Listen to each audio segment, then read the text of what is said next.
అందరికీ నమస్కారం. విజ్ఞానం వినోదం ఛానల్కు స్వాగతం. ఈరోజు మనం మరొక చక్కని విషయాన్ని తెలుసుకునే ప్రయత్నం చేద్దాం. శ్రావణ మాసంలో వచ్చే పౌర్ణమి ప్రతి ఒక్కరికి తెలుసు. దాని గురించి ప్రత్యేకంగా చెప్పుకోవలసిన అవసరం లేదు. ఈ పౌర్ణమిని రాఖీ పౌర్ణమి, అలాగే జంధ్యాల పౌర్ణమి అని కూడా అంటారు. అలాగే మరొక విశేషం కూడా ఈ పౌర్ణమికి ఉంది. అది ఏమిటంటే హయగ్రీవ జయంతి. ఈ హయగ్రీవ జయంతి విశేషాలు, ఆ అవతార విధానం ఇప్పుడు మనం తెలుసుకుందాం. హయగ్రీవుడు జ్ఞానమునకు, వివేకమునకు, వాక్కుకు, బుద్ధికి, విద్యలకు దేవుడుగా భావిస్తారు. శ్రావణ పౌర్ణమి నాడు హయగ్రీవుడు ఆవిర్భవించాడు. శ్రీ మహావిష్ణువే ఈ విశిష్ట అవతారాన్ని ధరించాడు. హయగ్రీవం అంటే గుర్రపు ముఖము అని అర్థం. మెడ నుంచి పైదాకా గుర్రపు ముఖంతోనూ, కింద భాగమంతా శ్రీ మహావిష్ణు పోలికలతోనూ ఉండడం ఈ అవతార విశేషం. శ్రీ మహావిష్ణువు అవతారాలు అన్నీ ధర్మరక్షణ నేపథ్యంలోనే జరిగాయి. కథలోకి వెళితే, పూర్వం హయగ్రీవుడు అనే పేరున్న ఓ రాక్షసుడు ఉండేవాడు. ఆదిపరాశక్తి కోసం తపస్సు చేసి మరణం లేకుండా వరం ఇవ్వమని కోరాడు. ఆదిపరాశక్తి అలా కుదరదు అని చెప్పింది. హయగ్రీవుడు కొంచెం తెలివిగా ఆలోచించి, గుర్రపు మెడతో ఉన్నవాడి వల్ల మాత్రమే తనకు మరణం సంభవించేలా వరం ఇవ్వమని అడిగాడు. ఎందుకంటే మనిషి శరీరానికి గుర్రపు మెడ ఉండడం జీవ సృష్టిలో ఎక్కడా ఉండదని ఆ రాక్షసుడి నమ్మకం. ఆదిపరాశక్తి అలాగే తథాస్తు అని వరం ఇచ్చింది. వరం పొందిన దగ్గర నుంచి హయగ్రీవుడు సర్వలోకాలను వేధించసాగాడు.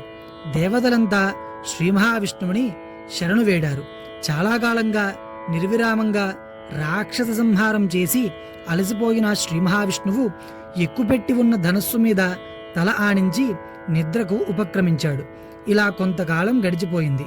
ఎన్నాళ్ళు అయినా నిద్ర నుంచి లేవకపోయేసరికి శివుడు దేవతలకు ఒక ఉపాయం చెప్పాడు. ధనస్సుకి బిగించిన అల్లెత్రాడును తెంపగలిగితే ఆ కదలికలకు విష్ణుమూర్తికి మెలకువ వస్తుంది అని చెప్పాడు పరమశివుడు. ఇది విన్న దేవతలు ఆ తాడుని కొరకగల శక్తి ఒక చెదపురుగుకు మాత్రమే ఉందని ఆలోచించి ఆ పనిని చెదపురుగుకి అప్పగించారు. చెదపురుగు త్రాడును కొరకడంతో ధనస్సు కొన బలంగా విష్ణు శిరస్సుకు తగిలింది. ఆ తల ఎగిరి ఎవరికీ కనిపించినంత దూరంలో పడింది. దానికోసం దేవతలంతా ఎంత వెతికినా ఫలితం లేకపోయింది. ఇక చేసేది ఏమీ లేక దేవతలందరూ ఆదిపరాశక్తిని స్తుతించారు. ఆదిపరాశక్తి ప్రత్యక్షమై, ఏదైనా గుర్రపు మెడను తెచ్చి విష్ణుమూర్తి శరీరానికి అతికించండి అని చెప్పింది. ఆదిపరాశక్తి చెప్పిన విధంగా దేవతలందరూ గుర్రపు మెడను తీసుకొచ్చి విష్ణుమూర్తి శరీరానికి అతికించారు. అప్పుడు విష్ణుమూర్తి రాక్షస సంహారం చేసి దేవతలంతా సుఖ సంతోషాలతో ఉండేటట్లుగా చేశాడు.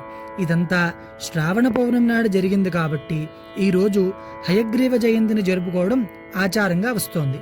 ఈరోజు హయగ్రీవుడిని పూజించిన, స్మరించిన జ్ఞానము, ఆనందము కలుగుతాయని పురాణాలు తెలియజేస్తున్నాయి. జ్ఞానానందమయం దేవం నిర్మల స్ఫటికాకృతిం ఆధారం సర్వ విద్యానాం హయగ్రీవముపాస్మహే. ఓం నమో నారాయణాయ.